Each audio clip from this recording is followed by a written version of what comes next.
Queridos, eu queria que você já abrisse comigo sua Bíblia no livro de 1 Samuel, capítulo 30. Nós já estamos falando a respeito desse texto, deve ter, eu acho que umas 3 semanas. Domingo a gente falou de novo, nós falamos de novo a respeito desse texto no domingo. E eu queria continuar falando. Eu acredito, assim, esse ano para mim foi, não sei, o texto que eu li que mais o Senhor permitiu que eu extraísse coisas de dentro dele foi esse texto de 1 Samuel, né? E por mais que eu vou tentar falar aquilo que o Senhor me mostrou, aquilo que eu consegui enxergar, não sei, eu acredito que ainda tem muita coisa para tirar de dentro daqui para nós. Eu tenho aprendido, querido, que esse livro chamado Bíblia, ele não é só um manual, tá? Às vezes a gente não consegue relacionar com a Bíblia, porque muitos de nós enxergamos ela como um manual, né? Quando você compra um celular, querido, você lê o manual? Quem fala, não, pastor, eu abri, li tudo, eu li até aquela parte em chinês que tem, lá no finalzinho. Poucos de nós, você compra a máquina de lavar roupa, vem aquele manual explicando, né? Você põe na tomada, aperta o botão de liga e põe a roupa lá dentro. Então a gente não tem muito, não fala todos, mas, né, a gente não tem a cultura de ler manual. Então, se a gente às vezes acha que a Bíblia é só um manual de instrução, talvez você não saiba relacionar com ela. Então nós precisamos entender que ela é um livro de relacionamento. Quando você abre ela para ler, o autor senta do seu lado e explica o que ele escreveu, certo? É um livro que fala conosco. Eu acho isso tremendo. E eu preciso continuar com você a respeito desse texto. Hoje eu vou falar, nos domingos a gente levou um pouco para o lado profético, né?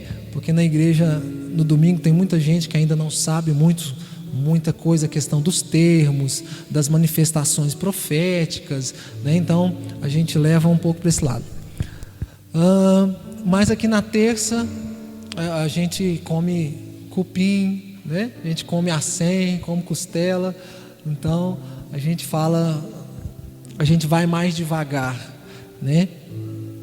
Então esse texto eu vou ler uma parte dele aqui, não vou ler todo, mas vou tentar comentar o máximo que eu conseguir. Se a gente não conseguir, a gente continua no outro culto, tá? Vamos lá. 1 Samuel capítulo 30, eu vou ler na versão Thompson. Talvez esteja um pouco diferente da sua Bíblia, mesmo assim acompanhe, tá? Chegando Davi e seus homens ao terceiro dia a Ziclag, já os amalequitas com ímpeto tinham dado sobre o sul de Ziclag, e tinham ferido Ziclag e a tinham queimado a fogo. Tinham levado cativas as mulheres e todos os que lá se achavam. Preste atenção que o texto fala que eles não matam ninguém. Eles destroem tudo e todas as pessoas que estão lá, eles levam prisioneiros, tá bom? Todos os que lá se achavam, tanto grandes quanto pequenos, a ninguém mataram, tão somente os levaram consigo e foram ao seu caminho. Então a intenção aqui era destruição, causar confusão, causar bagunça, né? Quando Davi e seus homens chegaram à cidade, encontraram toda queimada a fogo, suas mulheres e seus filhos, todos levados cativos. Então Davi e o povo que se achavam ali alçaram a sua voz, choraram até que não houvesse mais força neles para chorar. Também suas 2 mulheres, Ainoã, a Jezreelita, e Abigail, que foram mulher de Nabal, o Carmelita. Davi muito se angustiou porque o povo falava em matá-lo, apedrejá-lo. A alma de todo o povo está cheia de amargura por causa dos seus filhos e filhas, mas Davi se fortaleceu no Senhor, o seu Deus. Quero trabalhar esse pedaço com vocês. Em nome de Jesus, Pai, fala conosco e que a sua verdade chegue ao nosso coração, num lugar aonde possa trazer entendimento, transformação e nos incentive a caminhar em mudança, Pai. Em nome de Jesus, mudando a nossa postura e nosso posicionamento. Em nome de Jesus. Queridos, então, eu vou falar uma coisa, vou voltar num lugar, a gente vai para outro canto. Então é mais ou menos assim que a gente vai caminhar. Deixa eu te falar. nós estamos aqui servindo a Deus.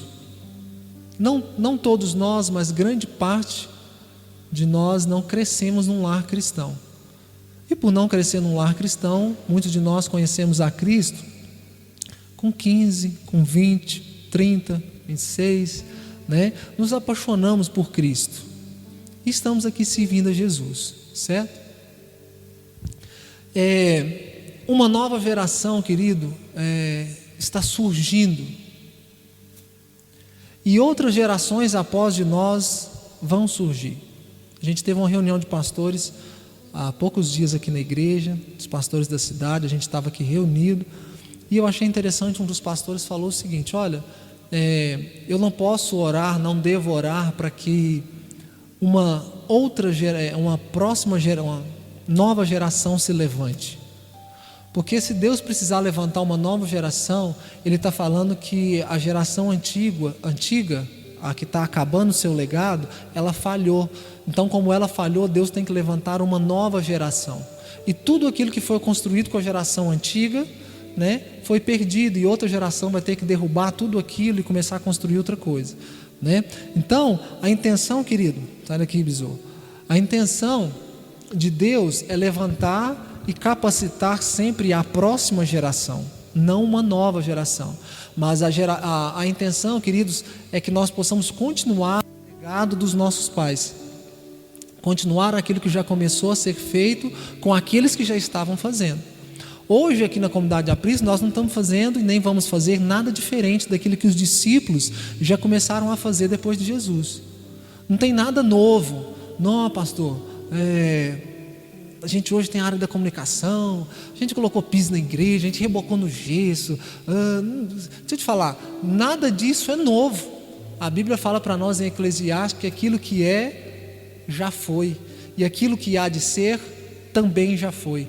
Lá naquela época, querido, também tinha a galera da mídia, sabia?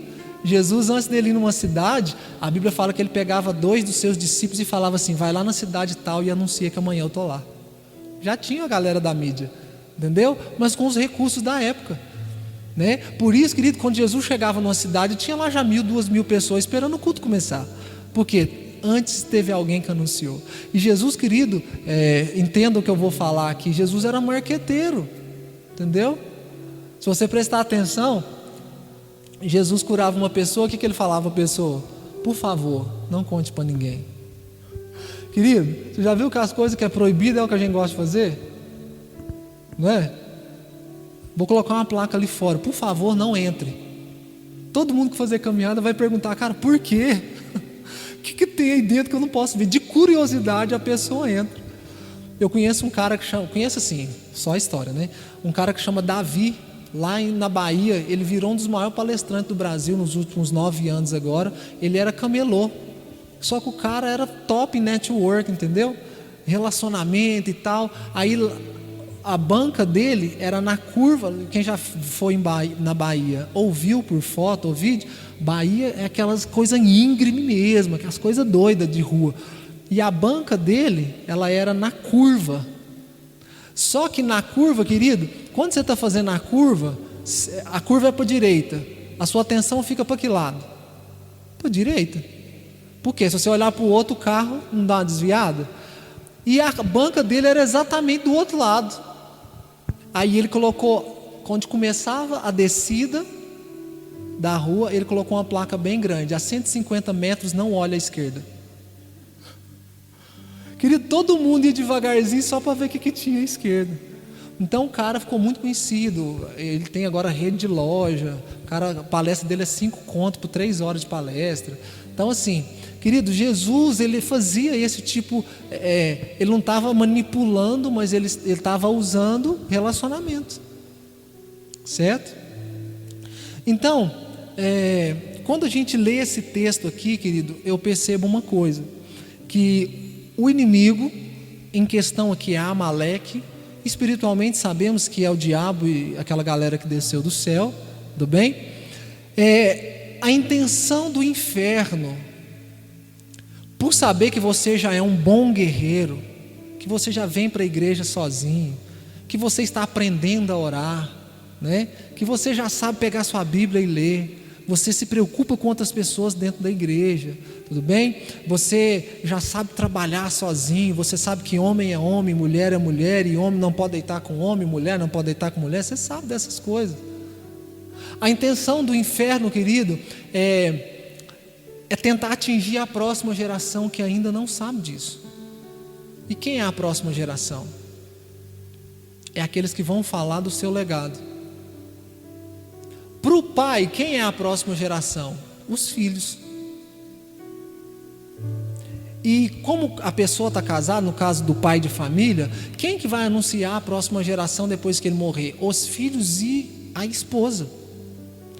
E o contrário, se por um acaso morreu o outro, quem vai falar daquela esposa é o marido que ficou e os filhos.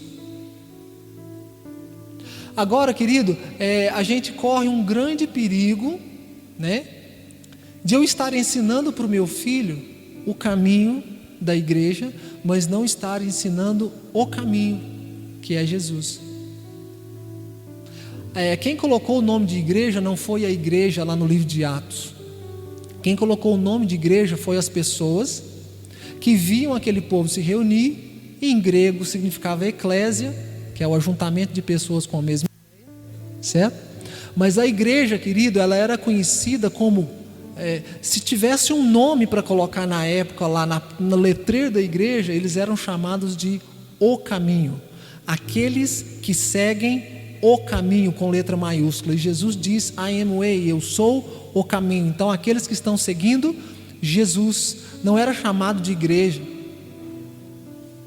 certo? Então às vezes nós estamos ensinando as pessoas a virem na igreja, estamos ensinando as músicas para as pessoas, estamos ensinando essa parte de organização do culto, mas às vezes as pessoas não estão seguindo o caminho, e o caminho é Jesus. Se alguém te perguntar: irmão, você é crente, você vai na igreja? Eu sou. Então, mas o que vocês fazem lá? Não, cara, o mais bom, a gente vai lá, a gente canta, né? O pastor fala uns negócios legais, no final do culto a gente cumprimenta. Então, mas me explica, qual é a razão de você estar lá? Às vezes tem pessoas que não sabem o plano da salvação. Aí você vai conversar com a pessoa e fala assim: pastor, eu nem sabia que existia um plano, sabe?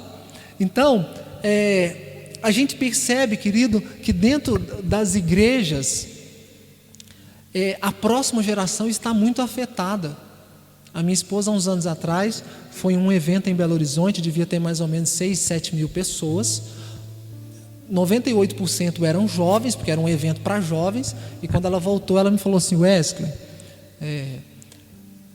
80% dos homens que eu vi lá, 80% dos homens que eu vi lá eram efeminados num evento cristão.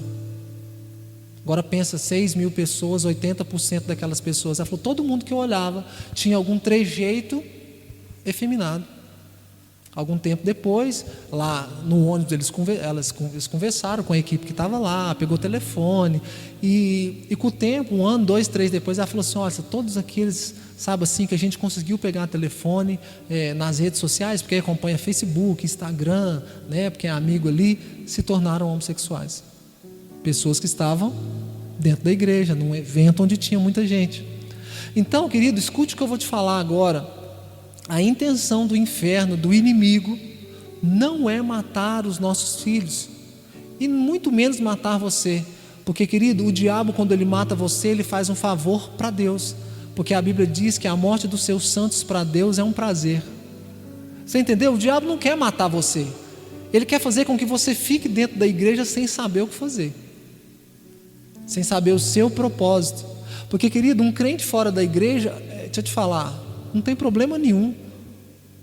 Porque se ninguém for atrás dele, a Bíblia fala no livro de Ezequiel que o próprio Jesus vai atrás dessas pessoas.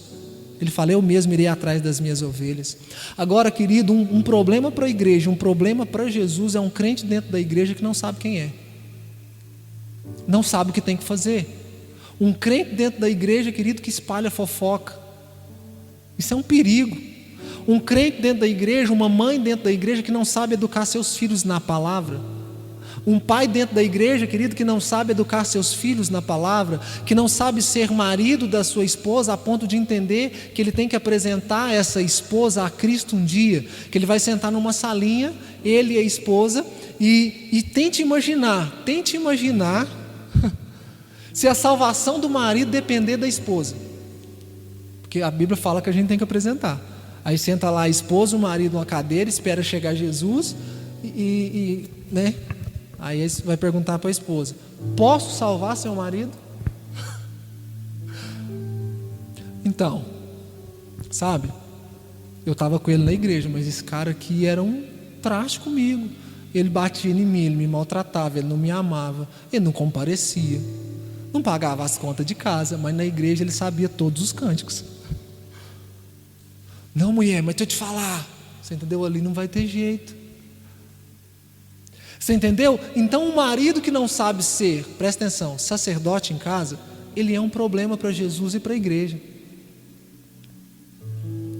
Um pai que não sabe ser um provedor e um protetor para a família, ele é um problema para Jesus e um problema para a igreja, porque ele vai gerar uma geração, ele vai fazer crescer uma geração depois de filhos que nunca vão querer saber de Jesus. E um dia, quando Jesus se apresentar para esses filhos desses camaradas, ele chega lá e fala assim: eu sou o Deus do seu pai. Sabe o que o filho vai falar? Fala assim: me desculpe, mas se você é o Deus que meu pai falava que servia, e meu pai me deixava, meu pai não cuidava de mim, meu pai só me levava para a igreja, mandava eu calar a boca, mas não me ensinava o caminho de Jesus, me desculpe, mas eu não quero servir o Senhor.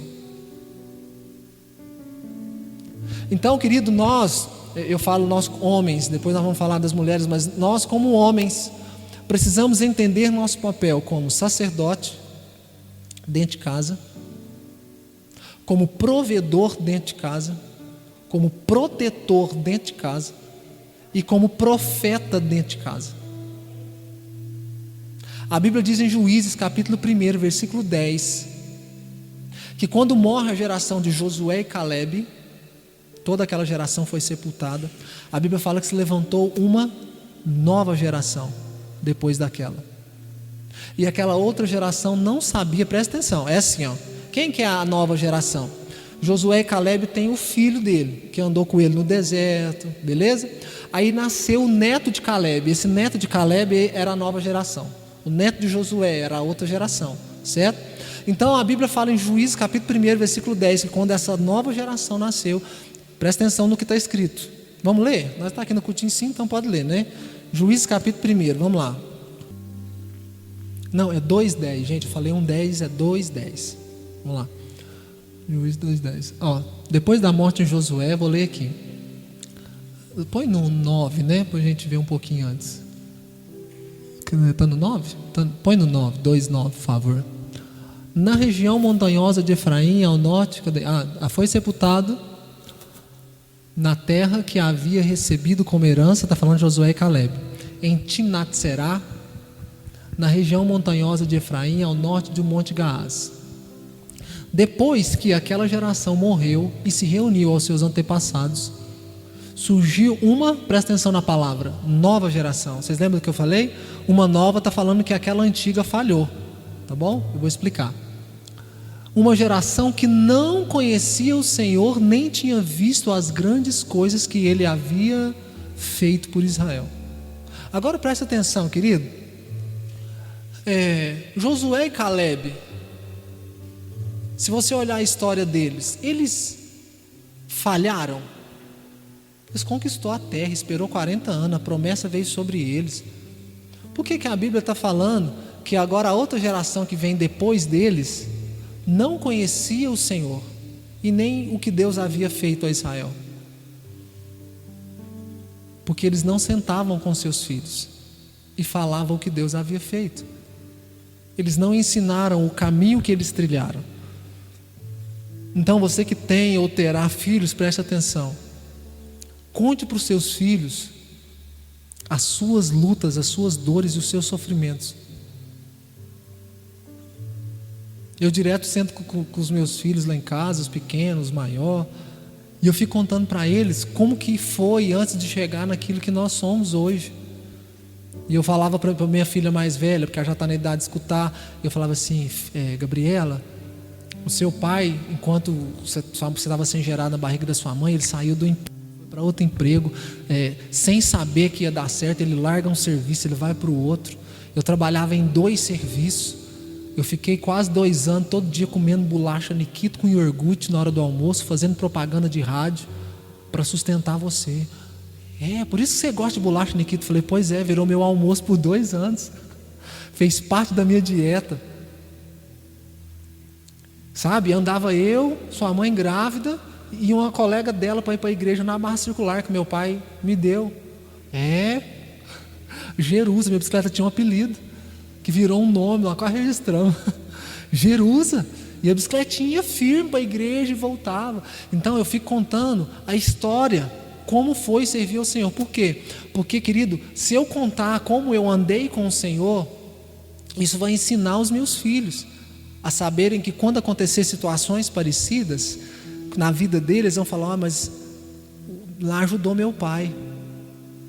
Se Deus foi tão bom com meu pai, eu posso clamar, porque meu pai me falava que se eu chamasse o Deus dele responderia. Então, querido, a geração de Josué e Caleb, eles venceram as batalhas deles, mas não ensinaram os filhos a vencer as que viriam.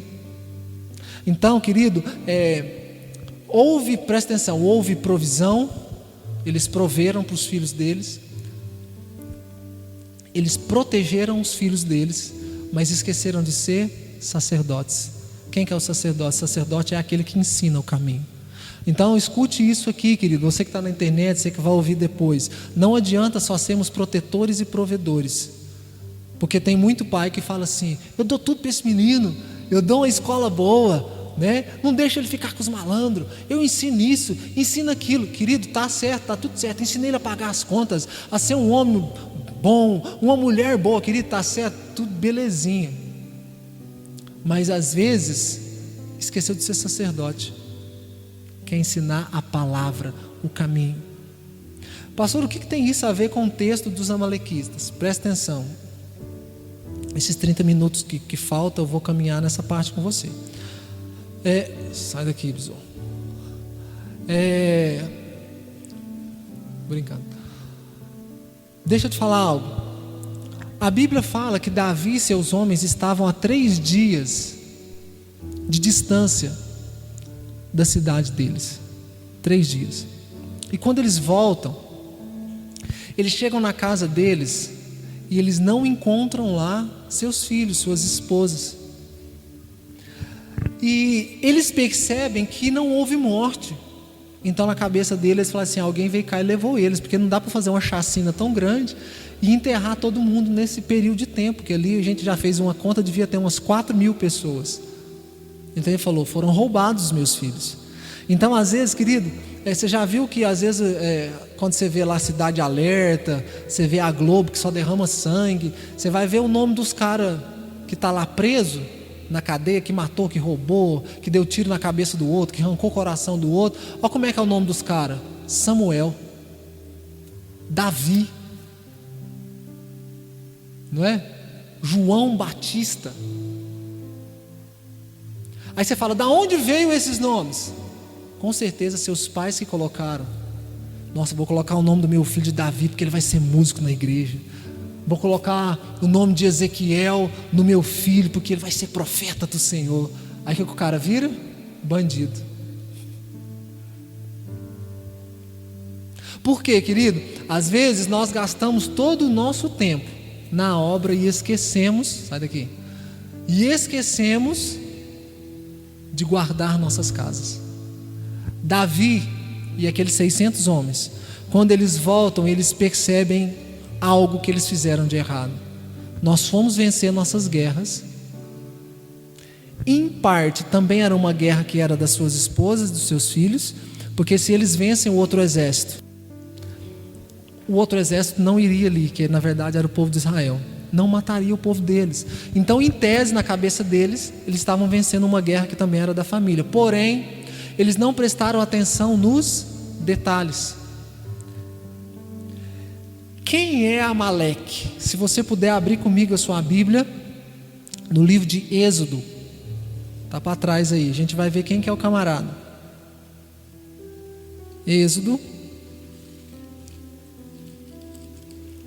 capítulo 17.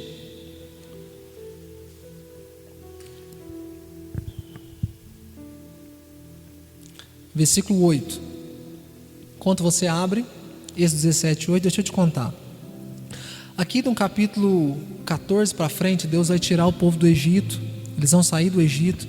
Deus vai abrir o mar. Miriam vai fazer um cântico ao Senhor.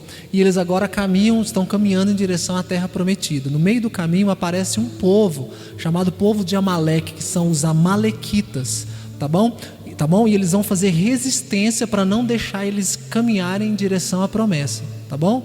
É o primeiro povo que se apresentou para lutar contra o povo de Israel. Leia o texto. Então veio Amaleque e pelejou contra Israel em Refidim. Pelo que disse Moisés a Josué: escolhe homens e sai. A peleja contra Amaleque: amanhã eu estarei no alto do monte. Então Deus falou: eu estarei lá no alto do monte, através de Moisés. E a vara de Deus estará na minha mão. Então Moisés, como agora sacerdote, ele é o sacerdote do povo. O que ele falou? Olha, vocês vão guerrear amanhã contra Amaleque. Eu vou subir para o monte, certo? Vou levar a vara de Deus, que era aquela vara que virou cobra, que representava o poder de Deus. Então eu vou ficar lá como uma figura sacerdotal, porque enquanto vocês guerreiam lá embaixo, eu vou estar lá em cima como uma figura sacerdotal, mostrando que estou lutando com vocês. Tudo bem? Às vezes, querido, a gente quer que os nossos líderes espirituais lutem conosco guerras que são físicas, né? Olha aqui.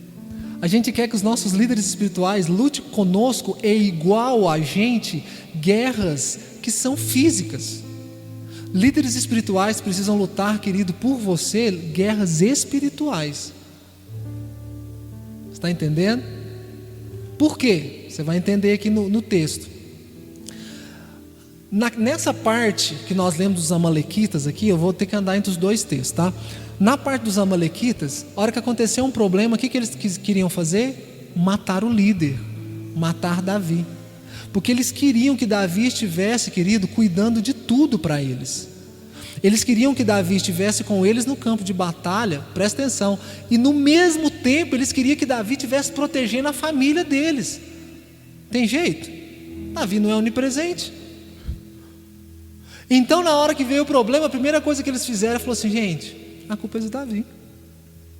Porque aqueles homens que lá na frente vão se tornar homens maduros, homens que vão querer guardar Davi, eles ainda eram imaturos. Depois de uns 9 anos que Davi se torna o rei de Israel, que a coisa começa a caminhar bonitinho, você vai perceber que uma hora Davi quase morre em peleja. Um cara que era um dos filhos de Golias, chamado Rafa, ele sai da casa dele e a intenção dele é exatamente só matar Davi. Você pode ler o texto que ele faz uma lança nova só para matar Davi. Já viu que esse filme de guerra que o cara fala: eu vou lá só para matar aquele cara. E eu gosto muito desse filme medieval que eles colocam o cara que quer matar o outro de uma maneira como se ele fosse o Hulk, velho. E tá lá 200 pessoas na frente dele, os caras tudo que guerreia, e o cara que ele quer tá atrás dos 200, mas ele sai desse jeito assim, tipo, ele nem olha para os outros assim, sabe? Ele sai derrubando todo mundo, tipo assim, meu alvo é aquele cara lá. E esse Rafa, esse gigante, que era descendente de Golias, ele falou: cara, meu avô foi morto e agora eu vou matar o cara que matou meu avô. Era uma vingança. Então ele foi com tanta sede para Davi que ele pegou Davi, surpreendeu Davi. Graças a Deus, Davi tinha um amigo que lutava perto dele. Então na hora que Davi cai, que o cara vai falar: agora você é meu. E esses caras de filmes, já viu? Em vez de você chegar e já matar o cara, você quer falar a última frase, né? Tipo assim: você matou meu pai. Enquanto ele está ali às vezes falando alguma coisa, a Bíblia fala que um valente Davi chega, corta o cara lá e acaba com a raça dele. Entendeu? É bobeira dos caras, né? Aí o cara sempre dá o último golpe, dá a última rasteira. Não pode, você vai lá fazer e pronto, né? Tô brincando, mas é assim. Não vai querer matar os outros, não pode. Mas no filme é assim, já viu? Falando, cara, por que você não terminou o negócio? Aí aquele cara, eles fazem um escudo no meio da guerra, ele mais alguns, e tira Davi da guerra. E eles viram para Davi e falam assim: Davi, hoje nós entendemos que você não pode sair conosco nas guerras mais, que você hoje é a lâmpada de Israel, você é o anjo de Deus no meio da gente, e que se você apagar a sua luz, está enrolado para nós. Então a partir de hoje você vai ficar no palácio, você vai dar todas as estratégias para nós, você vai orar por nós, vai consultar o Senhor por nós, e pode deixar que as guerras físicas a gente luta, certo? E Moisés estava tentando ensinar isso para o povo. Eu vou lá para cima e vou levantar minhas mãos. Cara, deixa eu te falar, não tinha no meio do povo de Israel alguém mais capacitado que Moisés para uma guerra. Se você ler a história de Moisés, não na Bíblia, mas se você ler os relatos históricos do Egito, querido, ele lutava mais de 15 tipos de artes marciais. Ele falava mais de 8 idiomas da época, línguas. Ele foi treinado pelo faraó para ser o próximo faraó, mesmo não sendo filho do faraó. Se você vê aquele filme Êxodo, né, o nome do filho de faraó era Ramose, né? Traduzido para a gente entender era Ramsés, mas Ramose significa igual a Moisés. Então o cara coloca o nome no filho dele, mas a intenção dele era Moisés, porque o cara era o cara. Você pode perceber que quando ele vai separar o povo de Israel, ele tem estratégias militares para fazer isso, para ir contra o povo. Até atrapalha um pouco quando Deus fala uma coisa, porque Moisés tem uma outra estratégia militar. Então, querido, Moisés poderia estar no meio do povo lutando, apesar da idade de 80 anos. Mas ele quis ensinar para o povo que ele precisava estar lá no monte orando. Então, querido, nós precisamos entender como líderes que nós precisamos guerrear guerras espirituais pelos discípulos que Deus vai mandar. Que às vezes você não vai conseguir estar ali remendando o pneu com o seu discípulo que furou, fazendo a comida com ele, mas que você estará intercedendo por ele, para que ele consiga remendar o pneu, para que ele consiga fazer a comida, para que ele consiga trabalhar. Amém? Está entendendo? É o que Moisés falou: eu vou para lá e vocês vão para lá. Vamos continuar lendo o texto. Versículo 10. Fez Josué como Moisés lhe disse e pelejou contra Amaleque, mas Moisés, Arão e Ur subiram ao cume do monte, ou ao cume do outeiro, tá? Quando Moisés levantava as mãos, Israel prevalecia, mas quando ele baixava as mãos, Amaleque prevalecia. Você entendeu? Querido, às vezes parece estranho, né? A gente às vezes quer que os nossos líderes estejam em tudo que nós fazemos, mas você tem que querer que o seu líder, né? Quando eu falo líder, é seu pai, seu pastor, seu líder de jovens, quem te dá uma direção espiritual. A gente tem que querer que eles tenham o máximo de tempo para orar, para ler a Bíblia, né? Por quê? Porque se eles conseguirem continuar te dando direções espirituais e orando por você, você vai vencer. Você vai vencer. Imagina, querido, que eu ou algum pastor da igreja, pastor Daniel, pastor Carlão, estivéssemos aqui a manhã inteira, todos os dias orando, das 6 a meio-dia, ou das 8 às 10, ou sei lá, vamos orar. Aí de repente, querido, você ia estar lá caminhando para fechar um grande negócio de R$1 milhão lá para São Paulo, você foi viajar, está de carro, né? Civic, não, eu quero andar de Civic. E de repente o diabo preparou uma cilada para você. Você não sabe, nós também não sabemos, mas estamos aqui orando. Não, Deus abençoa a vida do fulano de tal, do fulano de tal. Deus guarda a vida do Diogo da Lúcia, que está indo para São Paulo nesse momento. E naquele exato momento era o momento que o diabo ia mandar uma carreta, querido, com um cara embriagado, drogado, que pegou o celular naquela hora, que ia bater no seu carro e acabar com o projeto de Deus na sua vida. Mas naquela hora tinha um líder com as mãos levantadas orando por você. E aquela cilada foi desfeita. Você está entendendo? Então, querido, essa é a intenção de sermos líderes dentro da nossa casa e dentro da igreja, que entendem o papel sacerdotal. Isso é uma mensagem, querido, que toda a igreja deveria estar ouvindo, principalmente aqueles que pensam em liderar ou são líderes. Porque, querido, se Deus entregou para mim o encargo de ser um líder espiritual da igreja, o que eu tenho que passar para os irmãos? Direção espiritual. E se eu deixo de ouvir Deus? E se eu deixo de ver Deus? O que eu vou passar para vocês? A minha visão, o que eu acho, o que eu quero. Aí a igreja vai afundar. Está comigo? Está vendo? Interceda por seus pastores. Ora, fala, Deus, prospera o Daniel lá, Deus, em nome de Jesus, faz ele trocar de carro, agora que ele trocou, faz trocar outro, Senhor, dá para ele um avião, dá para ele, por quê? Sabe? Deus abençoa ele, abençoa a casa dele, abençoa a esposa, o filho, manda dinheiro para ele, Senhor, por quê? Porque, querido, quanto mais seus líderes crescerem e prosperarem, mais você cresce. Você entende? Deus, querido, Ele respeita muito uma coisa chamada hierarquia. Amém? Ele é assim. Não vou entrar nessa questão de, talvez um dia a gente comente, fale novamente sobre isso. Mas Moisés levantava a mão, lá embaixo o povo vencia. Moisés estava cansado, baixava as mãos, o que acontecia? O povo começava a perder. Versículo 12: quando as mãos de Moisés ficaram muito cansadas, Arão e Hur tomaram uma pedra e colocaram debaixo para ele sentar, e Arão e Hur pegam as suas mãos e levantam, um de cada lado, e assim ficaram suas mãos firmes até que o sol se posto. Agora, querido, nós temos como líderes, né, como pais, uma capacidade de buscar ao Senhor, mas tem momentos, querido, que como líderes cansamos, ficamos exaustos, nos frustramos, certo? Nos frustramos, alguns de nós entram em depressão espiritual, emocional. Vocês acham, querido, que vida de pastor é só aquilo que acontece aqui em cima? O pastor paga conta, sabia? Chega os boletos na casa da gente.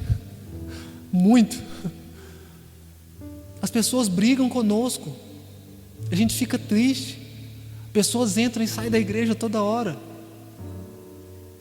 Nos frustramos. Às vezes num culto igual aqui de ensino tem 7 pessoas, no domingo parece 60 pessoas. Até esse dia eu estava falando com o Elcio, falei assim, o Elcio, não se emocione, porque no culto de jovem teve 60, 70 pessoas, porque talvez no próximo vai estar só vocês lá orando. O que é isso, querido, que eu estou ensinando para ele? Não se firme, não se apoie nas pessoas, apoie em Deus. Aleluia. Deus tratou a gente, querido, né, a gente do ministério. Quando eu vejo mais de 30 pessoas na igreja, querido, minhas pernas tremem. Eu falo, querido, eu não estou acostumado a pregar para esse tanto de gente, não. Porque nós, graças a Deus, costumamos às vezes pregar para 1, para 2. Então a hora que vem muito, eu falo assim, gente, o que vai acontecer aqui, meu Deus? Você entendeu? Então é isso, querido. Porque da mesma forma, isso é em todas as áreas da sua vida. Paulo falou assim, eu sei adorar a Deus, eu sei glorificar a Deus quando tenho e quando não tenho. Quando eu tenho muita comida e quando eu tenho pouca comida. Isso fala de quê? De maturidade. Aleluias. Então, depois vocês leem mais, não dá para a gente falar tudo, né? Então aquela guerra foi até de manhã contra os amalequitas. E os caras, tenta imaginar, cara, os caras eram mestres na arte da guerra. E o povo de Israel tinha acabado de sair do Egito, querido. Alguns ali devem estar lutando com enxada, com foice, né, com ferrão. Poucos talvez tinham espadas. Os israelitas não sabiam fazer espada. Eles compravam espadas de um ferro mais barato dos filisteus. Então, querido, às vezes um ali estava lutando karatê, o outro lutando judô. Nem todos tinham espada. Mas enquanto Moisés levantava a mão, dava tudo certo. Então, querido, ajude os seus líderes, faça o ministério deles ficarem suave. Filhos, deixa eu te falar uma coisa, ajudem seus pais. Filhos, ajudem seus pais. Deixa eu contar um segredo para vocês aqui. Querido, enquanto você é filho, você pode trabalhar, escute isso. Enquanto você é filho e você ainda está dentro da casa do seu pai e da sua mãe, Deus não pode prosperar você. Está com 25 anos, 26, 30 anos, ainda está debaixo da asa do pai e da mãe. Deus não pode prosperar você. Porque Deus quer que você vire homem. Ele quer que você constitua uma família. Ele quer que você saia debaixo da proteção do pai e da mãe. Porque vai lá e corre, fala, pai, faltou um negócio aqui, eu vou sair com a namorada, você não me empresta um 100 não? Você ainda depende, Deus quer que você dependa dele como pai. Então você tem que sair da casa do pai e da mãe. Por isso deixará o homem, pai e mãe, se unirá à sua esposa. E Deus vai derramar azeite e vai dar tudo certo. Amém? Então entenda isso, tá bom? Em nome de Jesus, vamos continuar lendo aqui. Assim Josué venceu os amalequitas ao fio da espada. Então disse o Senhor a Moisés: escreve isso para a memória num livro e repete a Josué, porque eu riscarei totalmente a memória de Amaleque de debaixo dos céus. Edificou Moisés um altar e chamou: o Senhor é a minha bandeira. E disse ele: pois mãos foram levantadas ao trono do Senhor, e o Senhor fará guerra contra Amaleque de geração em geração. Presta atenção, que a única maneira de vencer a Amaleque é se mãos estiverem levantadas. O nome do altar era aquele: mãos levantadas. Amaleque vai perder. Você entende que Amaleque não matou ninguém lá de Davi? O que ele fez? Levou cativo, roubou as pessoas. Então, o que faltou? Davi, querido, e aqueles homens davam proteção física. Eles davam a provisão, porque eles tinham comida para comer. O que faltou? Sacerdócio. Mãos levantadas. Por quê? Amaleque, querido, ele só aparece quando não há proteção de mãos levantadas. Você entende quem eram os amalequitas?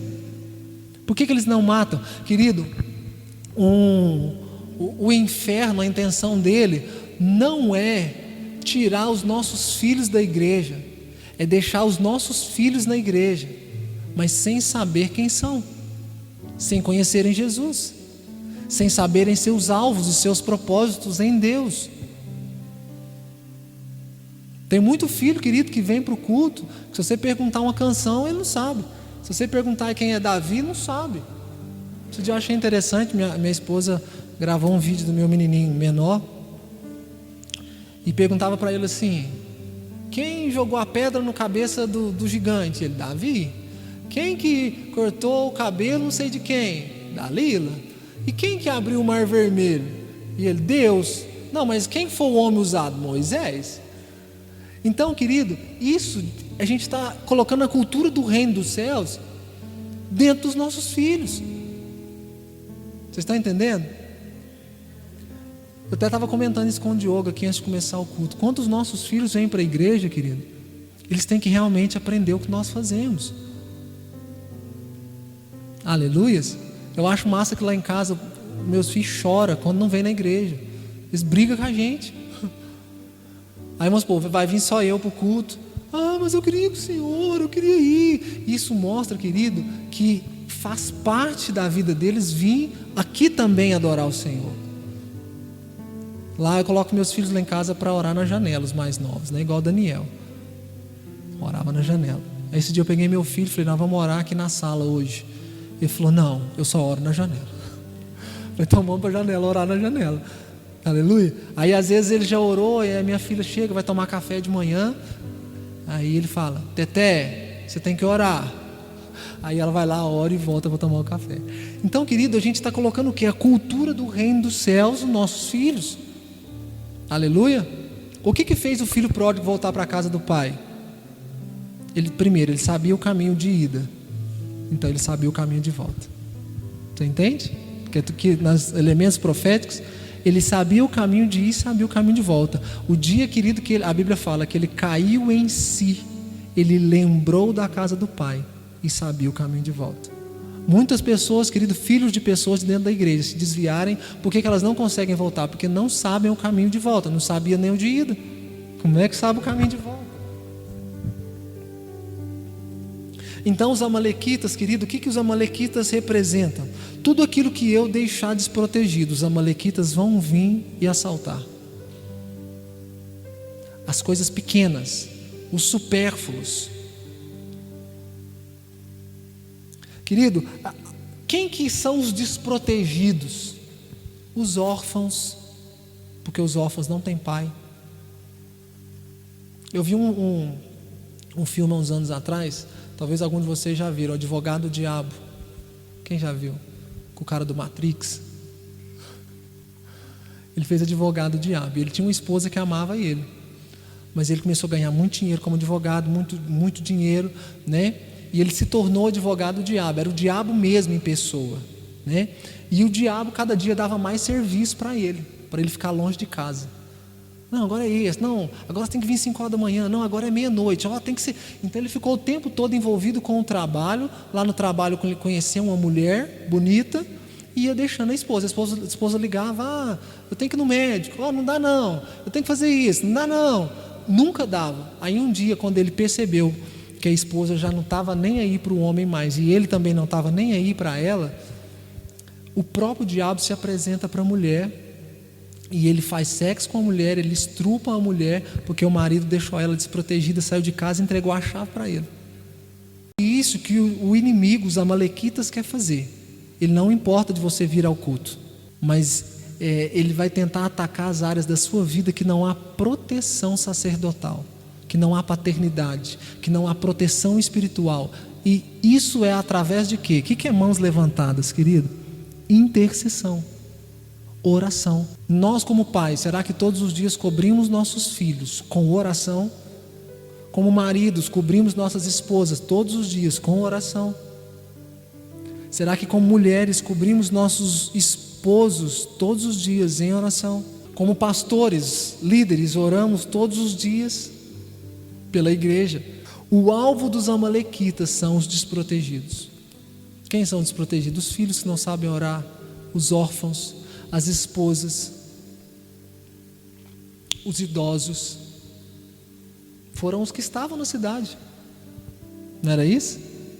Porque eles não sabem lutar, eles precisam de alguém que lute por eles. Tem muita gente dentro da igreja, querido, que não sabe lutar por si mesmo, não sabe lutar. Tem pessoas, querido, que estão chegando agora na igreja e não sabe orar, não sabe ler Bíblia, não sabe sobre fé, não sabe sobre perseverança, não sabe sobre dízimo, não sabe sobre oferta, não sabe sobre nada. Quem que cobra essas pessoas? Os pais, os maduros, os sacerdotes, os profetas, os que já sabem. Por isso que nós temos que adquirir essa consciência de igreja, essa consciência de corpo, que as minhas guerras, as guerras dos irmãos também devem ser minhas guerras. Então aí eu não canto só assim que luto as minhas guerras, não, assim que luto, irmão, as nossas guerras.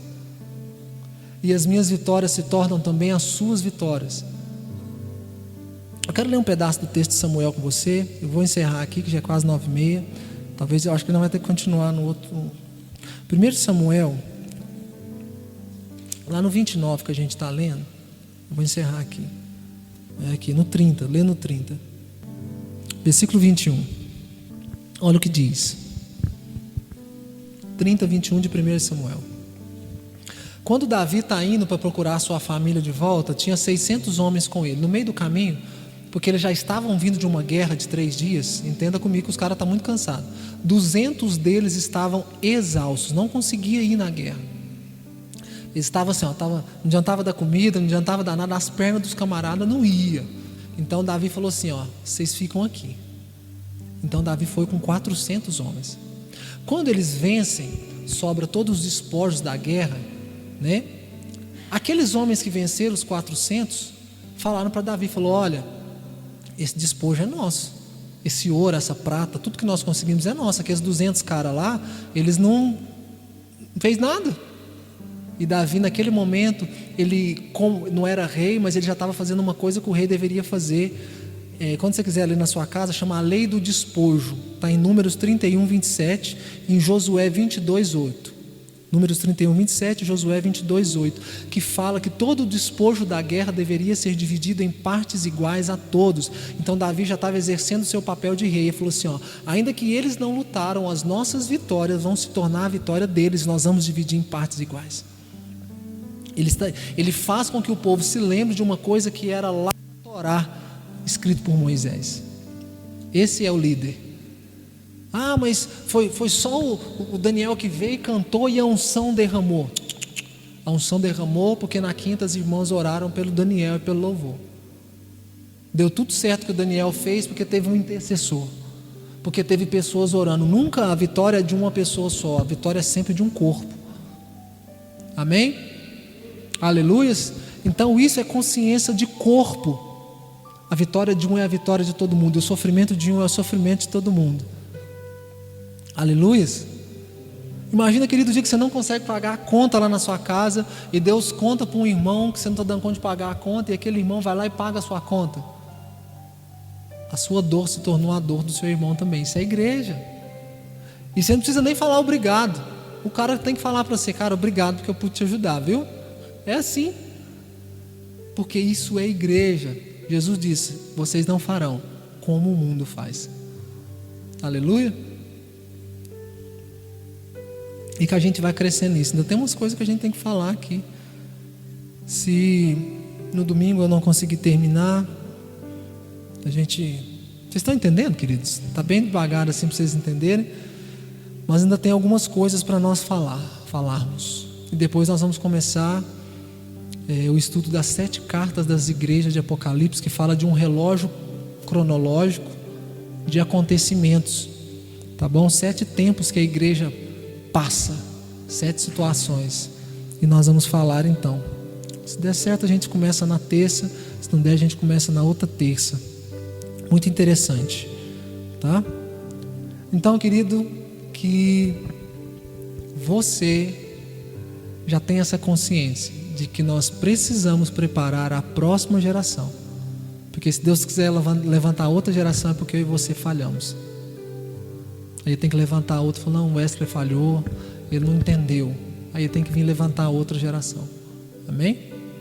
Que eu e você não vacinemos uma geração contra Jesus.